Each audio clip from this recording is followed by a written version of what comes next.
সালটা ছিল যীশু খ্রিস্টের জন্মের 2025 বছর পর। সময়টা মনে নেই। আমরা দুই ভণ্ড চলেছি একা পথে। কেউ সঙ্গী হলে দোষ কি তাতে? তাই বলে এই দুইজন আমাদের সঙ্গী হলো। তারপর হাঁটা শুরু করলাম হুলুলুলু জঙ্গলের পাশ দিয়ে। গাইস, আমরা আসলাম গার্লফ্রেন্ডের জন্য পদ্মা ফুল তুলতে, কিন্তু সমস্যা একটাই, আমাদের গার্লফ্রেন্ডই নাই।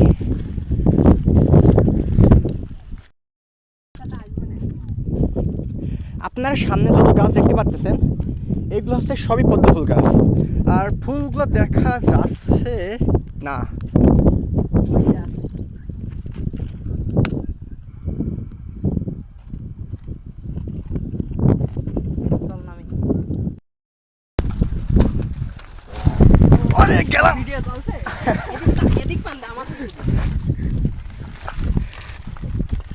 এখানে একটা কথা বলে রাখি, পদ্মফুল দেখলে কেউ সস্তা আবেগ নিয়ে হুট করে নিয়ে পড়বেন না।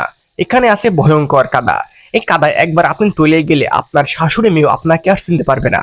আমি নামছি কারণ আমার সেই ভয় নেই, কারণ আচ্ছা না বলি। দেখছেন ফুলগুলো জন্য আমরা কত কষ্ট করছি।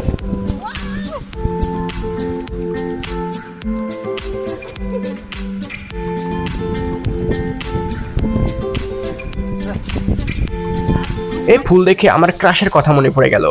আসলে ক্রাশ খাওয়া নারী আর ব্রেক ছাড়া গাড়ি একই কথা।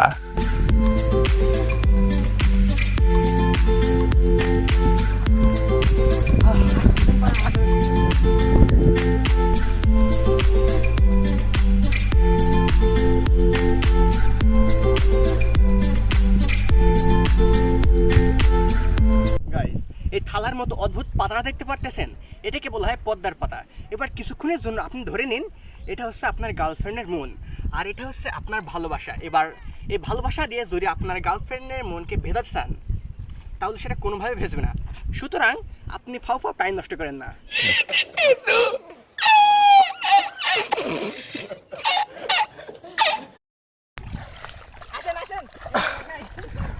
পাইছে একটা।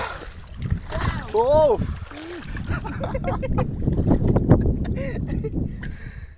আরেকটা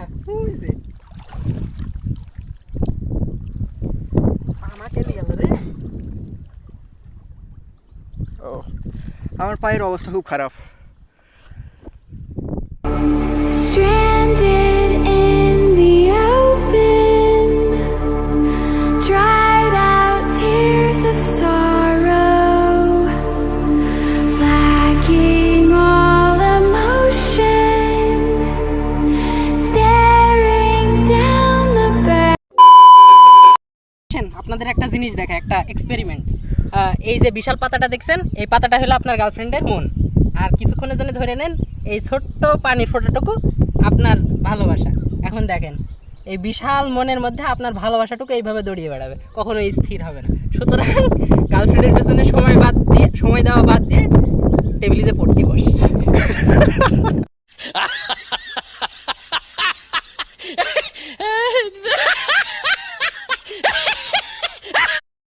এখানে ঘুরতে ঘুরতে একটা হিংস্র প্রজাতির প্রাণী দেখলাম। ওই দেখুন, এটাকে বলা হয় দুই শিংওয়ালা বাঘ। এই এলাকায় কথিত আছে এই শিংওয়ালা বাঘ একবার একজনের পাছায় শিং মেরে তার নানির নাম ভুলে দিয়েছিল। বন্ধুরা, আমি হিংস্র প্রাণীটাকে প্রপোজ করে আপনাদেরকে দেখাবো কিভাবে তাকে কন্ট্রোল করতে।